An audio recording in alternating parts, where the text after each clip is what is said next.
नमस्कार, 20 मिनट 20 खबर में आपका बहुत बहुत स्वागत है। आप सबके साथ मैं हूं प्रियंका राय। अगले 20 मिनट में आपको हम 20 अहम खबरों से रूबरू कराने वाले हैं। तो चलिए शुरू करते हैं 20 मिनट में 20 खबरों का सिलसिला।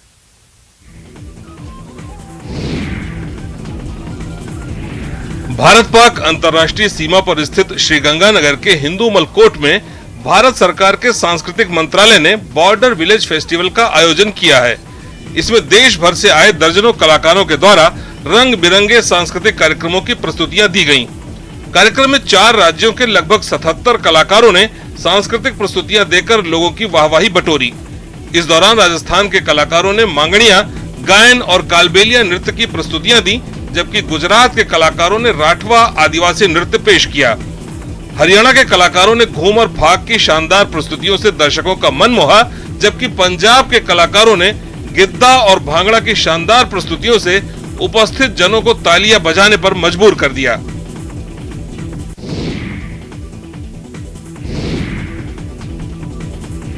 काशी विश्वनाथ धाम में शादी का मंडप बनकर तैयार हो चुका है, जो कि मंदिर के चौक के पास ही स्थित है। इस मंडप में अब शहनाई गूंजेगी। काशी विश्वनाथ धाम में शादी करने के लिए पहले एजेंसी की मदद से बुकिंग करानी होगी, जिसके बाद उपलब्ध जगह के अनुसार मंदिर प्रशासन अनुमति प्रदान करेगा। बुकिंग के लिए कुछ नियम तथा फीस तय की जाएगी, जिसके बाद बाबा के दरबार से लोग अपने नए जीवन की शुरुआत कर पाएंगे। आपको बता दें कि इससे पहले काशी विश्वनाथ धाम में धार्मिक और सांस्कृतिक कार्यक्रम किए जाते थे, जिसके लिए करीब 65 से 75 हजार तक रुपए देने होते थे। हालांकि शादी की बुकिंग के लिए कितनी राशि देनी होगी, इसको लेकर मंदिर प्रशासन ने कोई फैसला नहीं किया है, लेकिन जल्द ही इसे लेकर कोई फैसला आ सकता है। शादी विवाह भी एक धार्मिक और सांस्कृतिक कार्यक्रम है, तो ऐसा भी कोई मना ही नहीं है। आगे फ्यूचर में इसको हम लोग एक एजेंसी के माध्यम से प्लान कर रहे हैं कि जैसे जैसे एजेंसी आएगी वो अपना इसको बढ़ाएगी। लोगों को अधिक से अधिक सुविधा देना हम लोगों का उद्देश्य, और उसी उद्देश्य से हम लोग चल रहे हैं।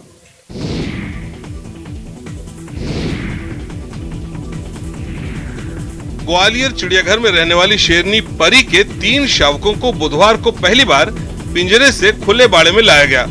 आपको बता दें कि 31 अक्टूबर को शेरनी परी ने 3 शावकों को जन्म दिया था। जन्म के बाद से ये शावक पिंजरे के अंदर आइसोलेशन में थे। महीने भर तक डॉक्टरों की निगरानी के बाद आज इन तीनों शावकों को पिंजरे से खुले बाड़े में लाया गया। पहली बार खुली दुनिया के सामने इन शावकों को देखने के लिए चिड़ियाघर में सैलानियों का हुजूम उमड़ पड़ा। जैसे ही शावक पिंजरे से निकलकर खुले बाड़े में आए, यहाँ मौजूद नगर निगम के अधिकारी और सैलानियों सहित बच्चों की खुशी का ठिकाना नहीं रहा। शेरनी परी के पीछे उसके तीनों शावक पिंजरे से बाहर बाड़े में आ गए। बाड़े में आने के साथ ही इन तीनों शावकों ने पूरे इलाके में उछल कूद शुरू कर दी। नगर निगम कमिश्नर किशोर कन्याल की मौजूदगी में इन शावकों को बाड़े में छोड़ा गया। कमिश्नर का कहना है कि 2 शावक फीमेल और 1 शावक मेल है। अब ग्वालियर के चिड़ियाघर में शेरों की तादाद बढ़कर 8 हो गई है। आने वाले समय में इन तीनों शावकों के नाम रखने की प्रक्रिया होगी, जिसमें शहर के बच्चों से इन बच्चों के लिए नाम मंगवाए जाएंगे।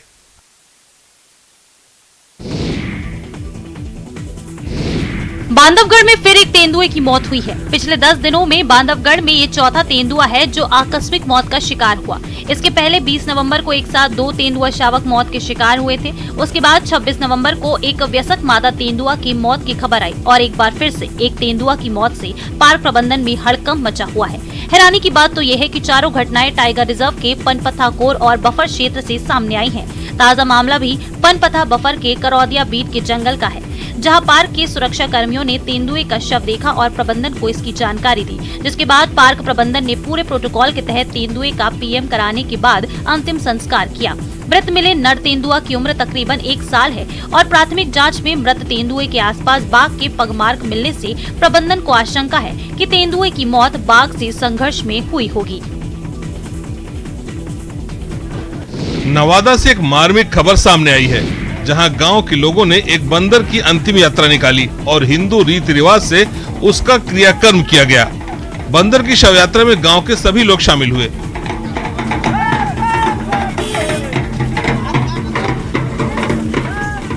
इस दौरान ग्रामीणों ने वो सारे रिवाज निभाए जो एक इंसान की अंतिम विदाई में किए जाते हैं। बंदर की मौत के बाद गांव के लोग गमगीन नजर आए।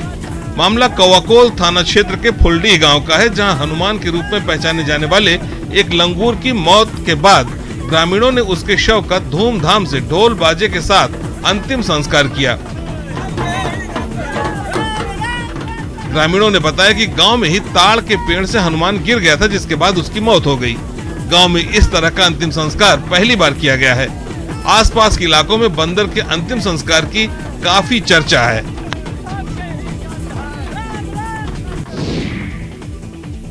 पेड़ से चुंबक की तरह चिपके इस मोटे विशालकाय अजगर के मिलने की खबर से इलाके में अफरा तफरी मच गई। लोग दहशत में आ गए। बताया जाता है कि जमुई के मलयपुरा थाना इलाके में एक पेड़ पर विशाल अजगर दिखा। पेड़ से चिपके अजगर के मिलने की खबर जंगल की आग की तरह इलाके में फैल गई। लगभग 10 से 15 फीट लंबे विशाल अजगर को देखने के लिए यहाँ लोगों की भीड़ उमड़ पड़ी। लोगों ने जब पेड़ की टहनी से इस मोटे अजगर को लटकता हुआ देखा तो उनकी आंखें खुली की खुली रह गई और डर के मारे धड़कनें तेज हो गई। ये घटना जमुई शहर से स्टेशन जाने वाली सड़क मार्ग पर आंजन नदी के पुल के किनारे हुई। बताया जा रहा है कि वहाँ लोगों ने 2 अजगर को देखा था, जिसमें एक पेड़ पर लटका दिखाई दिया जबकि दूसरा पुल के नीचे चट्टानों में जाकर छिप गया। लोगों ने वन विभाग और पुलिस की टीम को फोन कर अजगर मिलने की जानकारी दी। इधर अजगर को देखने वालों का तांता लग गया। लोग अपने फोन निकालकर अजगर की तस्वीर कैमरे में कैद करने में मशगूल दिखाई दिए।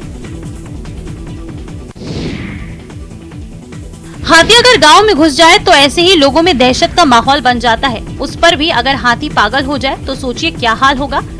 छपरा के एकमा में पागल हाथी के आतंक से लोगों में अफरा तफरी मच गई। परसागढ़ में हाथी अचानक से पागल हो गया और बिजली के खंभों को क्षतिग्रस्त करने लगा। हाथी के उत्पात के बाद इलाके में हड़कंप मच गया और लोगों ने वन विभाग को इसकी सूचना दी। सूचना पाकर मौके पर पहुंची वन विभाग की टीम ने काफी मशक्कत के बाद हाथी पर काबू पाया और उसे एक पेड़ से बांध दिया। आप देख सकते हैं कि इस पागल हाथी के पैरों को वन विभाग की टीम ने जंजीर से बांध दिया है ताकि वो किसी को नुकसान न पहुंचा सके। वहीं हाथी के पेड़ से बंध जाने के बाद लोगों ने राहत की सांस ली। उसे देखने के लिए लोगों की भीड़ उमड़ पड़ी। बताया जा रहा है कि हाथी को महाराजगंज से किसी विवाह समारोह में शामिल होने के लिए लाया गया था, जिसके ऊपर से महावत का कंट्रोल खत्म हो गया और हाथी ने उत्पात मचाना शुरू कर दिया।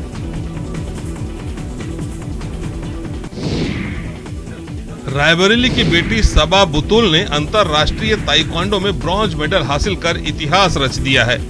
फाइट के दौरान हाथ में चोट लग जाने के कारण क्वार्टर फाइनल तक ही खेल सकी, वरना सिल्वर या गोल्ड मेडल का सफर भी पूरा हो सकता था। ब्रॉन्ज मेडल जीतकर रायबरेली लौटी सबा बुतुल ने जिलाधिकारी माला श्रीवास्तव और अपर जिलाधिकारी अमित कुमार से आशीर्वाद लिया है।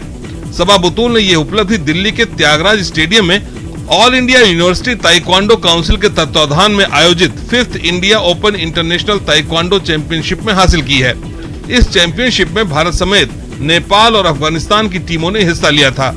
सबा बुतुल अपनी इस उपलब्धि का सारा श्रेय अपने कोच और अपनी माताजी को देते हुए मुख्यमंत्री योगी आदित्यनाथ से आशीर्वाद लेने की इच्छा रखती हैं। काशी तमिल संगमम के बीच काशी हिंदू विश्वविद्यालय और हैदराबाद के वैज्ञानिकों ने चौंकाने वाला दावा किया है। रिसर्च के बाद वैज्ञानिकों ने बनारस और तमिलनाडु के पूर्वजों के डीएनए को एक समान बताया है। बनारस के 100 और तमिलनाडु के 200 लोगों के जीनोम पर रिसर्च के बाद ये परिणाम सामने आया है। ये रिसर्च उत्तर और दक्षिण भारत के मजबूत संबंधों पर वैज्ञानिक मुहर लगाता है। वैज्ञानिक प्रोफेसर ज्ञानेश्वर चौबे ने बताया कि काशी और तमिलियन लोगों के पूर्वज एक ही थे और वो 4 अलग अलग मानव जातियों से जुड़े थे। इसमें सबसे बड़ा हिस्सा सिंधु घाटी की सभ्यता से जुड़ा था। इसके बाद गंगा घाटी, अंडमान और ईरान से जुड़ा था, जो कहीं न कहीं इस बात पर मुहर लगाता है कि दोनों ही राज्यों के पूर्वज एक ही थे। जीनोम के 4 हिस्से होते हैं। वर्तमान समय में काशी और तमिलियन लोगों के बीच में एकरूपता न होने की वजह है जीनोम के वो कंपोनेंट्स जो काशी और तमिलियन दोनों में पाए तो जाते हैं, लेकिन उनकी मात्रा कहीं कम तो कहीं ज्यादा है। साल 2006 से देश के अलग अलग जगहों के 75 वैज्ञानिक इस शोध में जुटे हुए थे। इसके अलावा कई सारे रिसर्च स्कॉलर भी इसमें शामिल हुए। इस रिसर्च में मुख्य रूप से बीएचयू के साथ सीसीएमबी हैदराबाद के वैज्ञानिकों की अहम भूमिका रही है।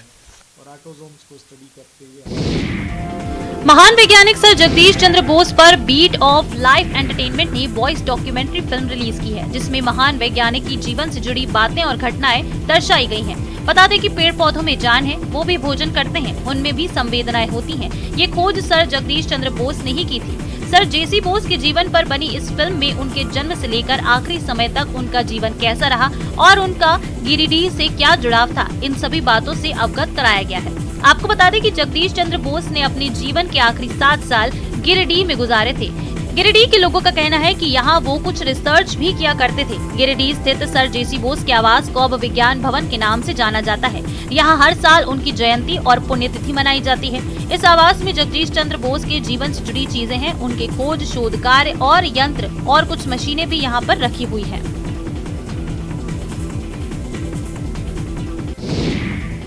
आधुनिकता के इस युग में भी बीमारी से मुक्ति के लिए वैकल्पिक इलाज के तौर पर 2500 साल पुराने स्वरिगप्पा तिब्बतन औषधि पद्धति को लोग अपना रहे हैं और ठीक भी हो रहे हैं। लाहौल स्पीति के साथ साथ बौद्धिस्ट इलाके में इस पद्धति का काफी प्रचलन है। हिमालय के विभिन्न इलाकों से दुर्गम जड़ी बूटियों की पहचान कर हजारों साल पुरानी विधि से हाथों से तैयार की जाती हैं ये औषधियाँ। स्थानीय लोगों में इस पद्धति के प्रति गहरी आस्था है। इस परंपरा को आगे बढ़ा रहे छेवांग नमग्याल वैद्य ने बताया कि उनका क्लिनिक आयुष मंत्रालय भारत सरकार से पंजीकृत भी है। उन्होंने बताया कि बहुत सारे लोग इस पद्धति को अपना रहे हैं, लेकिन अब कच्चे माल की कमी की वजह से दिक्कतों का सामना करना पड़ रहा है। इस पद्धति के तहत सभी प्रकार की दवाइयां जड़ी बूटियों से तैयार की जाती हैं और इसके इस्तेमाल से कोई भी विपरीत प्रभाव नहीं पड़ता। आपको बता दें कि घाटी में इस समय इस पद्धति के कुछ ही वैद्य हैं जो इस पद्धति को जिंदा रख पाए हैं, लेकिन सरकार की बेरुखी और आधुनिकता की अंधी दौड़ में इस पद्धति को गहरा धक्का लगा है और आज ये इतिहास के पन्नों में दफन होने की कगार पर पहुंच गई है। जामताड़ा जो कि ऑनलाइन ठगी के लिए कुख्यात है, वहीं यहाँ की महिलाएं ऐसे आभूषण बना रही हैं जिनकी देश भर में मांग है। अगर दिल में हो जुनून तो कुछ भी कठिन काम आसान बन जाता है। कुछ ऐसा ही किया जामताड़ा के कुंडहित प्रखंड अंतर्गत बागाशोला गांव की इन महिलाओं ने। बागाशोला की महिलाओं का हस्तशिल्प अब झारखंड के अलावा बंगाल, असम, नागालैंड, बेंगलोर, पुडुचेरी, कश्मीर आदि शहरों में महिलाओं की पसंद के अनुसार आभूषण का निर्यात किया जा रहा है। यहाँ करीब 45 महिलाओं द्वारा विभिन्न डिजाइन का आभूषण का निर्माण किया जा रहा है। बीते 3-4 महीनों से घर के कामकाज के साथ ही ये महिलाएं सामंत एंटरप्राइज के साथ स्वरोजगार से जुड़कर अपने को स्वावलंब बना रही हैं। इस कार्य को देखकर कुंडहित बीडीओ श्रीमान मरांडी ने महिलाओं और युवतियों का हौसला अफजाई की है। उन्होंने कहा कि गांव में भी हुनर की कोई कमी नहीं है। अगर सही दिशा तथा संसाधन मिल जाए तो गांव की महिला भी कुछ कर दिखाने की तमन्ना रखती है। महिलाओं द्वारा बनाए गए हस्तशिल्प का एक कर दर्जनों से अधिक आभूषणों को बीडीओ ने देखा तथा महिला एवं युवतियों से इसके निर्माण कार्य के बारे में जानकारी हासिल की।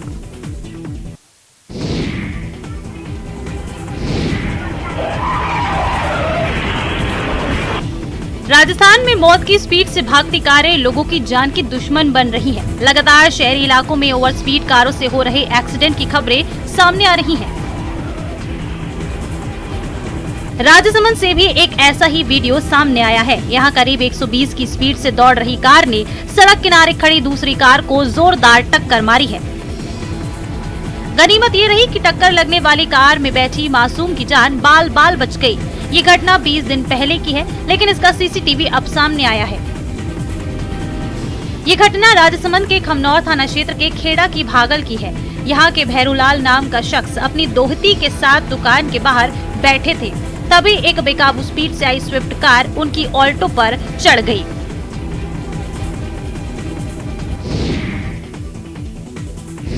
राजस्थान का कश्मीर कहलाने वाले माउंट आबू में तापमान माइनस में पहुंचना शुरू हो चुका है। तापमान माइनस में होने से मैदानी इलाकों और गाड़ियों के ऊपर बर्फ जमी हुई देखने को मिल रही है। माउंट आबू में कुमारवाड़ा, Guru Shikhar, polo ground, sunset point, नक्की झील, ट्रैवल टंकेस बर्फ की चादर देखने को मिल रही है और पर्यटक इस सीजन की पहली बर्फ से खुश भी नजर होते हुए मौसम का आनंद ले रहे हैं। माउंट आबू में बुधवार देर रात तापमान -1 डिग्री पहुंचने के साथ ही मैदानी और कुमारवाड़ा, गुरु शिखर गाड़ियों की पार्किंग की गाड़ियों पर की छतों पर बर्फ जमी हुई देखने को मिली। पर्यटक जमकर दिसंबर की सर्दी का लुत्फ उठाने के लिए यहां आ रहे हैं। वहीं सर्दी आते ही गुजराती पर्यटकों का जमघट माउंट आबू की नक्की झील पर चाय की चुस्कियां लेते हुए दिखाई दिया। वहीं माउंट आबू की परिक्रमा करने आने वाले आदिवासी भी इस सर्दी बाखर देवता को पूजन के लिए माउंट आबू का रुख कर रहे हैं, क्योंकि ऐतिहासिक मान्यताओं के अनुसार सर्दी में बाखर देवता की विशेष पूजा अर्चना माउंट आबू की वादियों में की जाती है, जिसको लेकर कहीं आदिवासी परिवार अपने पूरे परिवार जनों के साथ माउंट आबू में आ रहे हैं।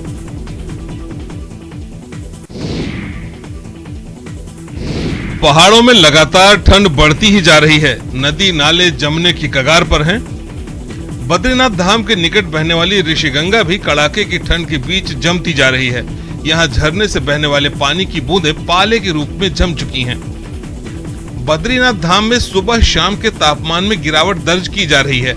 हालांकि दोपहर में धूप खिलने के बाद थोड़ी राहत जरूर मिल रही है, लेकिन सुबह और शाम कड़ाके की ठंड पड़ रही है। यहाँ तापमान माइनस से भी नीचे पहुंच रहा है, जिससे पानी भी जम जा रहा है। बद्रीनाथ धाम की सुरक्षा में तैनात उत्तराखंड पुलिस के जवानों का कहना है कि अगर रात को पानी के नल गलती से बंद कर दिए जाएं, तो सुबह उन पर बर्फ का आकार दिखाई देता है, यानी कि पानी पूरे तरीके से जमकर बंद ही हो जाता है। बद्रीनाथ धाम में पड़ने वाले झरने भी अब जम रहे हैं। बद्रीनाथ धाम ही नहीं बल्कि नीति घाटी में भी इन दिनों कड़ाके की ठंड पड़ रही है। आने वाले दिनों में पहाड़ों की ठंड और बढ़ने की संभावना है। पानी से लबालब यह है नैनीताल की सूखा ताल झील। कभी इस झील में कश्तियां चला करती थीं, लेकिन आज ये बदरंग है। नैनीताल के लिए जीवन रेखा का काम करती ये झील आज खुद परेशानी में है। चारों तरफ अतिक्रमण है। सौंदर्यीकरण के नाम पर झील में प्रशासन ने कंक्रीट का जंगल खड़ा कर दिया है। 5 से 7 महीनों तक पानी से लबालब रहने वाली ये झील गर्मी में नैनी झील को 40 से 50% पानी की आपूर्ति करती है। दरअसल नैनीताल की इस झील का बड़ा उपयोग है और नैनी झील के पानी संकट को दूर रखने में भी इसकी अहमियत रही है। हालांकि अंग्रेजी दौर में भी इस वेटलैंड का रखरखाव बेहतर रहा, लेकिन आज उस पर संकट दिख रहा है।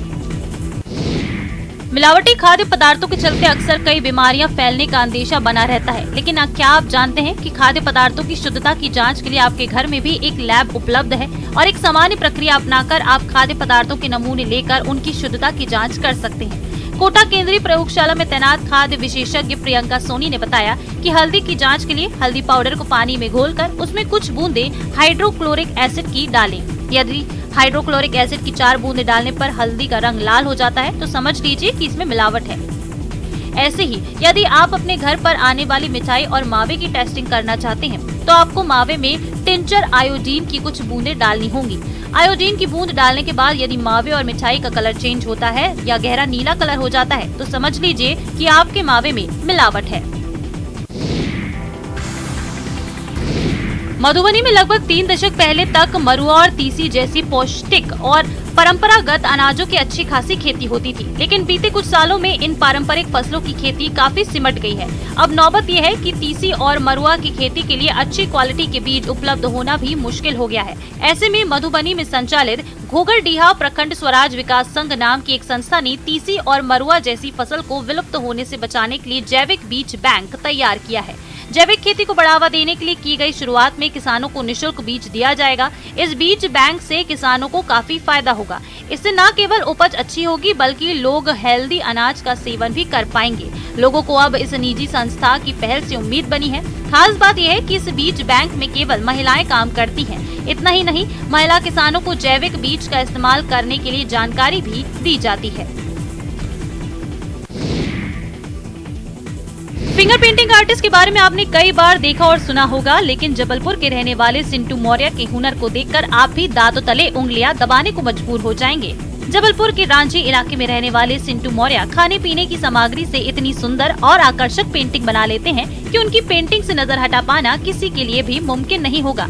अपने इस अनूठे हुनर के चलते सिंटू जहां अपने दोस्तों में एक अलग पहचान रखते हैं, तो कॉलेज के साथी भी उनकी इस काबिलियत के कायल हैं। हाल ही में सिंटू ने प्रधानमंत्री नरेंद्र मोदी की एक तस्वीर चाय पत्ती की सहायता से बनाई थी, जिसे सोशल मीडिया पर लाखों लोगों ने देखा और सराहा। देश और दुनिया की जानी मानी भागवत कथा वाचक जया किशोरी की पेंटिंग बनाकर जब सिंटू ने उन्हें भेंट किया तो वो भी अपनी पेंटिंग को अपलक निहारती रही। वहीं जया किशोरी ने भी सिंटू द्वारा बनाई गई पेंटिंग को ट्वीट किया है।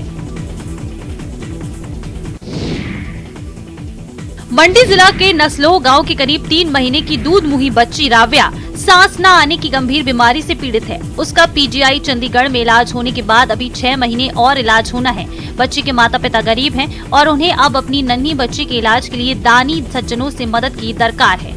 परिवार ने जैसे तैसे तंगी काट कर गहने, जेवर और जमीन बेचकर बच्ची के इलाज में पूरा जोर लगा दिया है, लेकिन अब उन्हें इलाज के लिए और रुपयों की जरूरत है, जिसके लिए पीड़ित परिवार ने दानी सज्जनों से उनकी मदद करने की गुहार लगाई है। बच्ची के पिता ने बताया कि वो दिहाड़ी मजदूरी का काम करते हैं, लेकिन उससे भी उनकी बच्ची के इलाज का खर्च और घर चलाना दूभर हो गया है।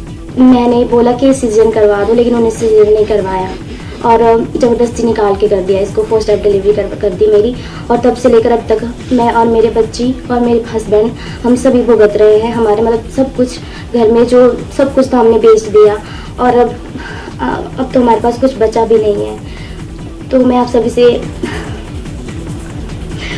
मतलब हेल्प मांग रही हूँ अपनी बच्ची के लिए। 20 मिनट 20 खबर में फिलहाल इतना ही। नमस्कार।